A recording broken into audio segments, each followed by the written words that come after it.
Yeah, it's mindset cafe, we all about that mindset. Gotta stay focused, never settle for less. It's all in your head, how you think you manifest. So get ready to rise, cause we about to be the best. Gotta switch it up, gotta break the old habits. Get your mind right, turn your dreams into habits. No negative vibes, only positive thoughts.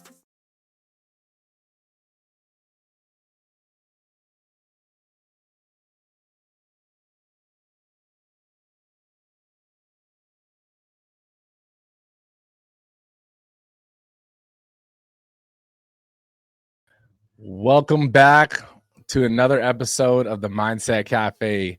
It's your boy Devin, and today we are joined by a special guest, Craig Andrews. He is a U.S. Marine, an engineer, marketing expert, a multi-best-selling author, and entrepreneur who has driven over $500 million in revenue throughout his career. But Craig's journey isn't just about business success. It's about survival. It's about trust, and it's about transformation. And you guys already know that the Mindset Cafe, we go all over the spectrum of mindset development, personal development, and Craig's story is one of that.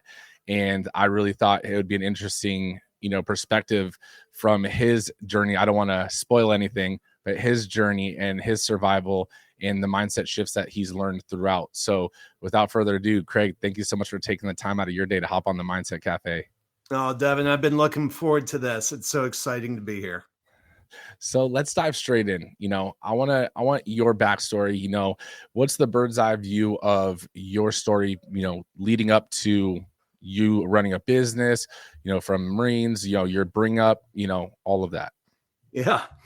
So, the Marines was never an intended part of the journey. It just turned out that I was an exceptionally bad student in high school. And so it's not that I couldn't have done better. I just didn't care. I was like, I got to make a change in life. And so I went around and started talking to the recruiters, and I'll forego the usual insults to the other branches of the military, but let's just say that the Marine recruiter, first great salesman I ever met, I went in wanting to sign up for 3 years. He bagged me for 6. And it was great. It was absolutely great. I'll credit the Marine Corps for giving me the mindset to learn how to walk again as an adult. We'll get into that part of the story, but the thing that was really cool about the Marines is that it's not that they turned me into a different person. They helped me understand who I was. They helped me find what was already inside me that just needed to come out. And so I spent 6 years in the Marines, had a blast. And I knew I wanted to be creative. I knew I wanted to create things. And I thought that's what engineers did. So I went to engineering school and got an undergrad, got a master's, and discovered the expensive way that engineering is not a career that rewards creativity. They like predictable and boring. And so I went into marketing and ended up marketing semiconductors for mobile phones for about a decade. My customers were the biggest makers of mobile phones in the world. I've been to Samsung, Apple, Nokia, Siemens, used to be really big. Motorola, Ericsson, LG. Boy, they don't even make phones anymore. But yeah, so I did that and had a lot of fun. And the margins in that business are rough. And I knew the day was coming. They would ask me to fly coach to Asia. And I'd already pre-decided when that day comes, I'm out because I was going to Asia 4 or 5 times a year. And I'm like, screw that, coach. It's a hard trip anyway. And so that day came and I started my own marketing business, and which has been kind of a wild journey. And I know I'm flying over a lot of things quickly here, but that led to what I think I would consider my greatest achievement in business, which was not driving $500 million in revenue. My greatest achievement happened on August 22nd, 2021. I was in the hospital with COVID, and the doctors, against my will, put me on the ventilator and put me in a coma. And when I woke up, I woke up 6 weeks later, and mine was a little bit fuzzy for a couple weeks afterwards. So about 8 weeks after that day, my wife started telling me what had been going on in the world. And one of the things she told me was my team kept running the business without me. And I would say that's my greatest accomplishment in business ever. That is a huge accomplishment. Like, especially on not a planned notice, not, hey guys, I'm going away, to Asia, or Yeah. I'm going on vacation, right? Hey, this is what you guys need to do. It's, they stepped up. It shows you the kind of leader that you are and were before that, because that doesn't just happen, all of a sudden. That is a culture that you've built of, growing that leadership within and growing that creativeness within, and having them step into the role and step up to the plate when you needed them. Yeah. Yeah. And I think that's a huge testament to you. So I do have to give you a kudos for that, because that is not something a lot of business owners get to experience, because they don't understand how to effectively not just lead a team, but build a team. Yeah. Yeah. And they were amazing. I could not be prouder of what they did. Yeah. I mean, you should be proud of yourself, because that's, again, like, that's not easy to do. So I want to dive into, what I know that we'll rewind to some of the other things too, but, I do want to take a big rewind real quick and go back to the Marines, because you said something interesting, right? They didn't change you. They helped you discover who you were, right? What did you mean by that? We have untapped abilities in all of us. And, if you look at boot camp, I mean, we had all sorts of people. We had fat people, we had skinny people, and when we were done, we had a whole bunch of Marines who were fit and able to do things that they couldn't do 3 months earlier. And, they pushed me. I'll give you one example. So third phase of boot camp, this was last month. I was at Parris Island, which is on the South Carolina coast. I was there during the summer, and it's real hot and nasty on the South Carolina coast during the summer. And we spent our week out in the field, living with the animals. And when we were coming back to the main part of base, back to our barracks, we did what's called a 10-mile forced march. And it's this horrible invention. It's borderline torture, but it just really pushes you. And you don't do anything in the Marines until you're told to, at least in boot camp. And I'm sitting there dying of thirst for the first 5 miles. And, about 3 miles in, I start fantasizing about when they give the order to drink water. Because if you just go out and whip out your canteen, drink water, life's about to get hard for you. And so I'm sitting there fantasizing for at least 2 miles of how I'm going to drink water, how much I'm going to drink. And we get to the halfway point. They stop and they say, ready, drink. I take this canteen, throw it back, and I start throat drinking. And it's just going straight down my gullet.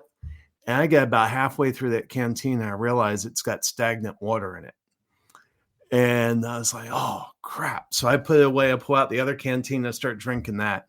Well, then we have another 5 miles to do. And I get into that 5 miles, and I'm losing it. I'm starting to see colors. Everything's fading out. And I was like, I'm not going to tell one of these guys. I'm like, hey, excuse me, my tummy hurts. Do you mind if I stop? And I was like, screw it. I'm either going to hike until I pass out and they have to pick me up, or I'm going to make it back. And I made it back. It was rough, but I made it. And they helped me understand that there was so much more in me than I realized was there. That's crazy. And I just want to highlight the stagnant water part. I've never drinking stagnant water, but I will say that I learned that you have to wash your hydro flask more frequently than I did.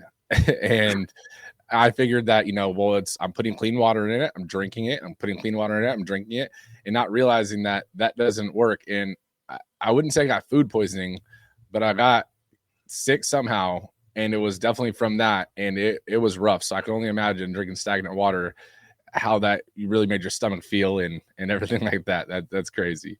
But it is so true. I mean, there's times in life, there's things that you go through, such as yourself or, the Marines, that you learn a lot about yourself, right? Because you were that same person going into it, right? Then that you came out of it, it was just a different version of you because you were able to basically dig deep and learn the strengths, learn the willpower, learn the self-drive that you have that you may not have known that was there before, right? Now, I want to wrap that into and kind of tie that back into the whole coma thing. You did mention that it was against your will. What did you mean by it was against your will? Like, what was that about? Well, so if you think back to 2021, if you went on the ventilator, you died. That was the outcome. Mm-hmm. And my wife and I had talked about that, and we knew that, and we had agreed. And the evening of the 21st, they said, "Hey, we're going to give you something that's going to help you sleep." They didn't tell me it was going to be an armful of morphine. And, morphine suppresses respiration. So it's kind of a weird thing to give somebody with a respiratory problem. And basically, I quit fighting. And so they decided somewhere around midnight that they were going to put me on the ventilator. And they called my wife in the middle of the night. And I was aware, I don't remember this, but I was aware of enough of what was going on. She heard me screaming, "No ventilator, no ventilator." And the doctors bullied her in the middle of the night to doing it. And they basically told her that she didn't have a choice. And, and the right answer would have been for them to roll me over on my stomach and keep me breathing until the morphine wore off and I could get back to regulating my oxygen, which I'd been doing successfully for 11 days. Raising on your stomach, your lungs are in the back of your chest cavity. Mm-hmm. And so I'd been doing that for several days already. My oxygen would dip down. I'd get on my belly. Oxygen would shoot straight up to 100%. And so, it just, and it's interesting. We've talked to other people that have gone through this. The phone calls were always in the middle of the night. It was always high pressure tactics. And that's why so many people died. A lot of people died that didn't need to. Yeah. I mean, it's sad, and it was definitely a horrible time in history, and it will definitely be going into the history books, and to live it definitely was it still almost isn't even believable, even though we were in it. Yeah. And that's the crazy thing. Now, something you mentioned though, kind of staying on the topic for a second, something that I've seen that you've mentioned is your wife spoke life into you. Yeah. Can you explore that a little bit? Ooh. Yeah. Let me share a dream. This is one of my favorite dreams to share. I have a bunch of dreams in my coma that actually reflect reality. And in this particular dream, I was in a resort in Louisiana. I didn't realize Louisiana had resorts, but in my dreams they did. And at this resort, they had an interesting room service menu where I could call in room service and some young lady would come in and spray raw cow's milk at my face. And it would make me feel better. So I just kept hitting redial, because I wanted more of that raw cow's milk. These young ladies offered other services, and once offered one of those. I'm like, no, I just want the cow's milk. And eventually it came time to leave. And they announced in the speaker over the room, they say, "Mr. Andrews, it's time for you to leave." And I said, "I can't move. You're going to have to come in and get me." and they started getting angry and saying, no, you really need to leave. And I tried to roll out of the bed because I thought if I at least fall on the floor, somebody will have to come in and pick me up. And at one point they said, if you don't leave, we're going to tell your wife about your room service. I'm like, you can tell her. She knows I like raw cow's milk. There's no secrets there. And eventually they said, well, let's get his wife in. And Karen came into the room. She put her hand on my left shoulder. And she said, Craig, this is Karen. I'm your wife. It's going to be okay. And when I told Karen about this, she said, Craig, I said those exact words in your coma. And when we kind of deconvolved what happened, I was in a coma. There were these respiratory techs, usually young women, that would come in several times a day and give me a treatment of albuterol, which they would put a mask on my face and would create a mist and would spray this mist at my face. My brain just interpreted that as raw cow's milk, but it would make me feel better. But that was in my coma, and I still remember those words that she said, just like she said them yesterday. And so, yeah, I mean, during the whole time, all the way from the very first day that they put me on the ventilator, they weren't letting family in, and she insisted. And so they let her in. She'd come in the room, and they give her an hour a day, and she would sing to me. She'd pray over me, and she'd say words of encouragement. And, I think that was critical to my survival, because she was connecting with me in my world, and I just kept fighting.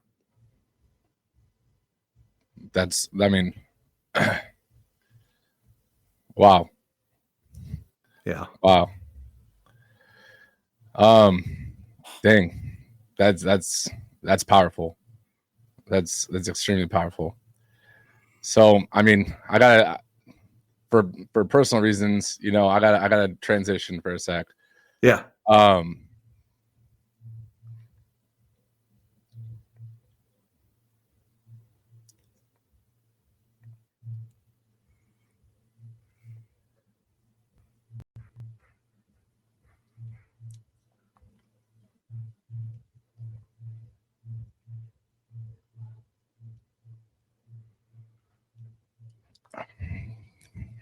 So let's talk about your marketing. Okay. So you wrote a book on your marketing, right? And you had a marketing company, right? And I believe your first book was about marketing, right? Yeah, well, I released both books at the same time, a practice I don't recommend. Write one book at a time, publish one book at a time. But yeah, I have a book called Make Sales Magical that is about how to build complex front-end offers that lead to complex high-ticket sales. High ticket being 5, 6, 7 figures. So what really inspired you to write that book, though? Like, I mean, your other book, talking about the survival and everything like that. I mean, that message is so powerful. But what was, knowing your background and everything like that, but what was the reason for writing this book? Well, some of it was just kind of a rite of passage. It's at some point, if you're in business, you should probably write a book. And I've gotten business off of it. But the things that I outlined in that book, there's no other book out there that talks about it. And I go on a lot of podcasts, and I've had people tell me, they're like, Craig, I've never heard of anybody doing this. And so it was, it's basically a manual on how to build these offers because they're tough. I first came, and let me give a kind of an idea of the concept. For those that remember Columbia House Records, back in the days when we liked albums the first time, they had this offer where they would sell you 13 albums for a penny if you joined their record club. And so that's considered kind of an irresistible offer. If you're the type of person that wants to build a record collection, hey, this gets you 13 steps closer to your goal for 1 penny. And And so I tried putting together offers like that would lead to my own high ticket service. I was just trying to fix my own sales, and those didn't work. Um, my first time offer failed. My second first time offer failed. My third first time offer failed a little bit less. And over about 18 months, I discovered that if you're selling a complex high ticket service, you need a complex low ticket offer. So the Columbia House Records, 13 albums for a penny, that's a simple offer. Here's an example of an offer a guy named Bob Stupak put together. It's not one of my offers, but I think everybody will get it when I put it out there. Bob Stupak bought this dumpy old hotel in the Vegas Strip. It wasn't a player, and he decided he was going to turn it into a major player on the Strip. Today, you would know it as the Strat or the Stratosphere. But back then, he called it Bob Stupak's Vegas World. And he said, give me $396, and I will give you 2 days, 3 nights in one of my deluxe suites. When you arrive, there will be a bottle of champagne waiting for you in your room. All of your drinks on property are free, regardless of whether you're gambling or not. Even if you're singing one of our entertainment venues, you'll pay nothing more for your drinks. Not only that, but for your $396, I will give you $600 of chips to use in my casino. So you hear that, and if you're the type of person that likes to drink and gamble, that's hard to say no to that offer. And the thing that's really interesting about it is it has 4 deliverables. This is where we're going from a simple offer to a complex offer. Mm-hmm. But the other thing that I really like about that is Bob Stupak understood who his most profitable clients were. His most profitable clients were people that like to drink and gamble. As soon as he could get them drinking and in the casino gambling, he was about to make a lot of money. He didn't want people like me staying in his hotel.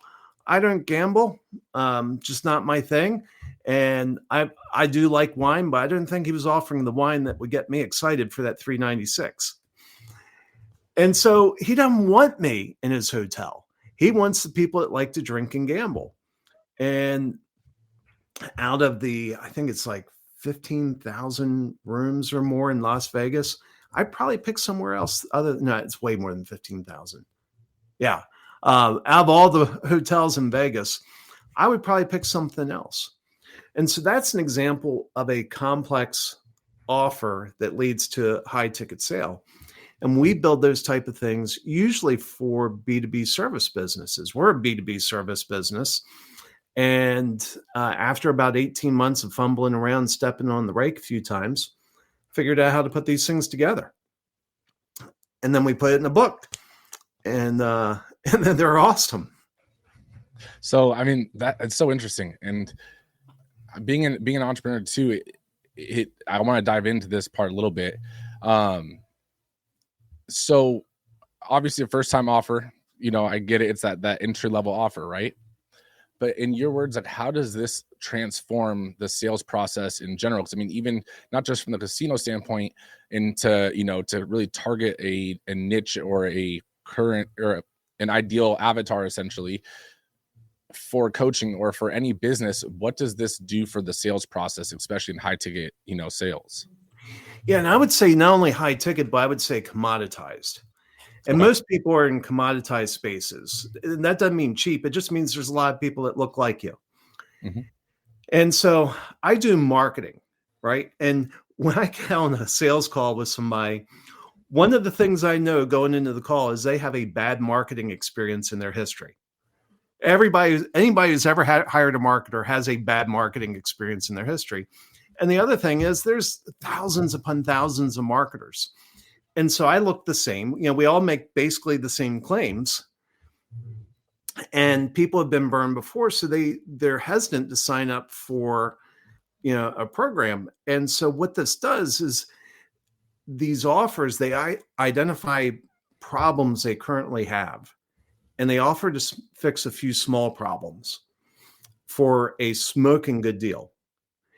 And what ends up happening is you start working with them and they discover how you think. It's like a dating process. It's like going out on a coffee date, and you go out on it, and all of a sudden they're not having to make a big decision blindly, hoping it works out. They're like, hey, I know what it's like to work with this guy. Not only that, he's already helped me solve some problems. And it turns out when you solve a problem in somebody's life, it causes the release of oxytocin in the body. Oxytocin is the bonding hormone that bonds baby to mother. And so you come in, you get somebody to buy one of these offers. They're no longer a prospect. They're now a client. They've paid you money. They start viewing you differently. They're not viewing you as a sales guy. They're viewing you as the person that's helping them solve this problem. You solve this problem, it causes the release of oxytocin. You get a little bit of bonding going on. There's about a half dozen psychological levers that are being flipped during this whole process. But you're basically, moving along the process. And if you're good at what you do and you have the process designed right, they get to the point where they say, Craig, this has been great. Or Devin, this has been great. What's the next step? Well, they're closing themselves. You don't have to sell. You've created the environment where they want to buy. Mm. So why do you think the traditional sales approach pushes people away instead of drawing them in? Well, I was looking at a sales playbook recently. I was helping somebody with something and I saw their sales playbook. I wasn't helping them with their sales. And I just looked at it and I was like, it almost made me nauseous. It's just cheesy. I was like, really? You actually close deals with these questions? I'm like, and they're all the overused sales questions. Well, what's the cost to you if you don't make a change? I'm like, you really think they haven't heard that before? And as soon as they hear that, they're like, oh, I know who you are. You're a sales guy. You want my money. And their guard goes up. And I just feel like a lot of sales training is, I liken it to like driving the herd of cattle into the canyon. You're driving them into the canyon, trying to box them in, and you're hoping they don't notice that that's what you're doing while you're driving them into the canyon. But part of that concept and those questions are designed to reduce people's autonomy. Okay. And I found that I can close more deals when I give people more autonomy, not less. When people feel like they're in charge of their own path, I close more deals and the deals are more sticky because they don't feel manipulated. They feel in control. They're setting their direction. I'm just there to help them along the way. I mean, that is super important. I mean, that's even with our gym, that's one of the things that we don't try to do hard closes and don't, try to do those mindset tricks where it's like, convincing them off of their current state and guilt them into doing it and all that kind of stuff. You ask questions, right? And you continue to ask questions and you let them come to the answer because they know they came to you for a reason, right? Yeah. And what is that reason? And have them find what the best solution is for them, right? And you just kind of guide them along the way of finding that solution. But again, they're the ones asking or answering the questions that you're asking them. So I think that is so important because at the end of the day, if someone has buy-in, they're going to be a lot more committed to that goal or that process because they have ownership of the choice of that process. Yeah. And there's another assumption that's hidden in what you just said. I mentioned when I get on the sales call with somebody, I assume they have a bad marketing experience. Mm-hmm. The other assumption I make is they have a revenue problem. Because who gets on a sales call with a marketing guy unless they have a revenue problem? Who walks into a gym to talk about a gym membership unless they have a fitness problem or some type of goal? You don't have to convince them that they have that problem. They're standing in your gym because they know they have that problem. Exactly. That's exactly what I tell the team. It's like you don't go to a car lot not expecting to try to purchase a car. or not having a problem that you need to purchase a car, right? Like there's a reason that they're there. Ask the questions. Don't just assume that it's, they've never been to a gym. They might be going to a gym and their fitness problem is that this gym doesn't offer the class times they need, or this gym doesn't offer X, right? So you ask those questions to find out what is that fitness problem, right? Yeah. And so how do you think that, creating an effective first-time offer really creates that environment where people want to buy? Well, it does a few things. So one, I laid this out in the book. You should have at least 2 or 3 workshops during the delivery of your first time offer. And this is your chance to kind of work together. It's dating, right? You go out and you take your date on different things and you discover, hey, we really enjoy spending time together. And so that's one of the psychological levers that we're flipping. There's some cognitive biases that we're tapping into. One of which is called the IKEA effect. IKEA discovered by chance that when people took their box furniture home and assembled it, their perceived value of that furniture was higher than was reality. And so when we're doing these workshops, it's not us telling them what to do. It's us asking questions where they're coming up with the solutions. They're building out their marketing plan. And all of a sudden they have a high sense of ownership. And they're sitting there self-prescribing of, you know what, it seems like I need to do this. And so they have they value it more highly. It triggers another cognitive bias called the endowment effect.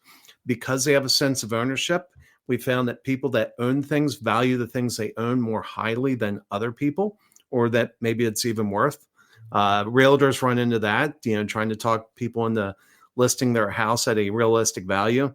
And it triggers another cognitive bias called the sunk cost effect. Sometimes you hear it as sunk cost fallacy, where people throw good money after bad. But the same bias, if they've been able to make progress towards their goals, they're like, well, hey, I just need to go ahead and make the next investment to keep this going. And so it triggers a bunch of those things. But there's one more thing that happens. And I bet you see this with people coming into your gym. They come into the gym probably with some broken beliefs. They believe some things about getting fit that are probably wrong. And the hardest job you have is to say, no, you got this all wrong, because it's more leading them to that realization that, whatever it is, well, let's say I need to be able to bench press, 300 pounds. Well, I do Camp Gladiator. We just use these little ham weights but a lot of reps. And, that would be an example of a broken belief that's hard to change until people experience it. And so when you're actually working with them during these little workshops, they start realizing things that they didn't know before, and that these things will unlock new opportunities for them. Well, when you create that moment, you're now the sole source provider of something they desperately want. That's awesome. That's gold. So let's dive into the Camp Gladiator thing. I just put it on the screen. I'm going to put it back right now. Do you have a picture of a before and after of 19 months? Explain this a little bit more in depth. Yeah. So, so that first picture is mid-January 2022. And it's funny, when I got out of the hospital, my wife actually worked really hard to keep me alive. So I discovered coming out of the hospital, I had a mother again, and she was a little protective. And so New Year's morning, 2022, we're sitting around the breakfast table, and I know that I've got to sell this carefully. And I said, Karen, I've got something I want to do. I want to tell you about. And she's like, okay. So you need to know you're going to hate this. You're really going to hate this idea. And she's like, okay. I'm like, Karen, no, you're going to hate this idea more than anything else. And what I'm doing, you've heard of price anchoring. I was emotionally anchoring super high. And she's like, all right, well, what is it? And I said, 2 weeks from today, I'm going to Camp Gladiator. I'm sitting there in a wheelchair and on oxygen and telling her that I'm going to something called Camp Gladiator. And she kind of she pursed her lips, shook her head up and down briefly. And that was the end of the conversation, which I considered success. And sure enough, 2 weeks later, that's me at Camp Gladiator on oxygen in a wheelchair. But I wasn't able to get an occupational. I was doing home health at that point, and I couldn't get an occupational therapist out to my part of town. And I knew I needed to rebuild some upper body strength. And I was like, how am I going to do this? I got to do something. So they were offering free classes on Saturdays for Camp Gladiator, and I went out. And fortunately, I was blessed to have the perfect trainer for my first time there. She looked at me and she said, okay, here's your workout. And she simultaneously ran 2 workouts, one for me and one for the normal folks. And it was amazing. And I kept going back on Saturdays, and I was really weak. I had extreme atrophy when I was in the hospital, lost 40 pounds in the hospital. And so I would go on Saturday, and that would basically be all I could do at the day. For the day, I'd spend the rest of the day staring at the wall and drooling on myself. But over time, got better. And the picture on the right is my 100th workout at Camp Gladiator. I'm now at around 240 workouts at Camp Gladiator. Still not fully back to where I used to be, but a good way down the road. No, that's amazing. And I just commend you for that. You know, it's not an easy process. And I've had clients, you know, not as, you know, in the same story, but similar, you know, when I was personal training and watching it, it's something that is a true inspiration. So I do want to commend you on that. And you should be proud of yourself for, you know, pushing through it, because it shows you your internal drive and your willpower. Something I do want to ask, you know, before I give you the final question, is after surviving such a life-changing experience, how did it shift your perception or perspective on all business, you know, sales, trust, relationships, family, life in general? You know, let me start with marriage. You know, I'm like most married people, we fight about stupid stuff.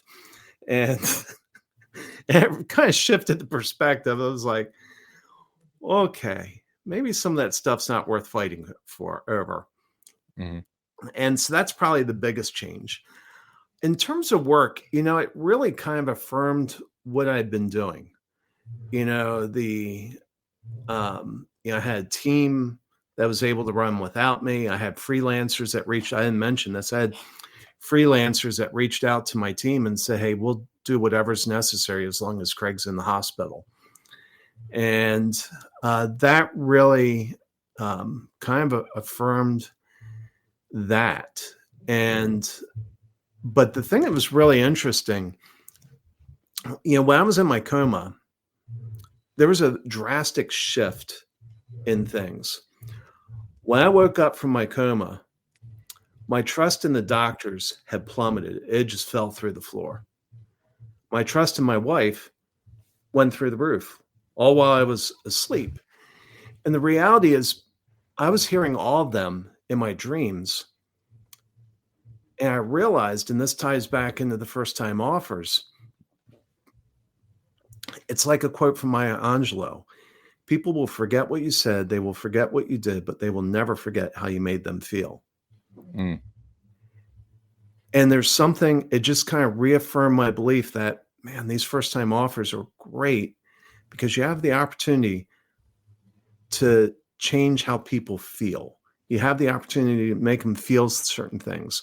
For me, it's a lot about self-discovery, for them to realize, for them to see their problem in a new way for the first time and to feel hopeful that it can be better. Try selling against that. You know, that's just powerful beyond belief. And, you know, the way my wife made me feel, I just straight up didn't trust the doctors. There were things that they wanted to do after I woke up, this was before I could even speak. I had a trach in at the time, and the doctors would want to do something. My answer was no. And so they go to her, and, and I remember one time she was asking me, they say, hey, the doctors want to do such and such. And I think I mouthed, is it safe? And she said, yeah. And once I heard her say yes, I was like, yeah. And whether it's people in your gym or my clients or anybody that has any type of client, these are the relationships you want to build with these clients where they trust you at that level. Because you know what? Life's not always going to be perfect. You're going to make mistakes. When you make the mistakes, they're going to give you the benefit of the doubt because they know that your goals are aligned with their goals. I love that. I love that. So I mean, dang, this could even answer this next question, but I have to ask it, right? And I will preface this by saying it is not a tombstone. Even though I say that, some people still like to give me a, loving father, and that's not what I'm looking for, right? So this is the legacy wall question, right? This is the Craig Andrews legacy wall. And on this legacy wall is one message, short or long, that you've learned from your life's journey that you would like to leave for the up and coming generations. Wow.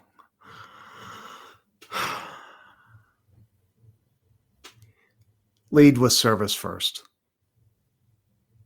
Okay. Explain it a little bit. Well, I mean, it's back to the whole idea of these first-time offers. People get focused on selling. They get focused on their needs. Mm-hmm. I just sold one of these offers yesterday, and their comment was, oh my goodness, this is an amazing value. It's leading with serving.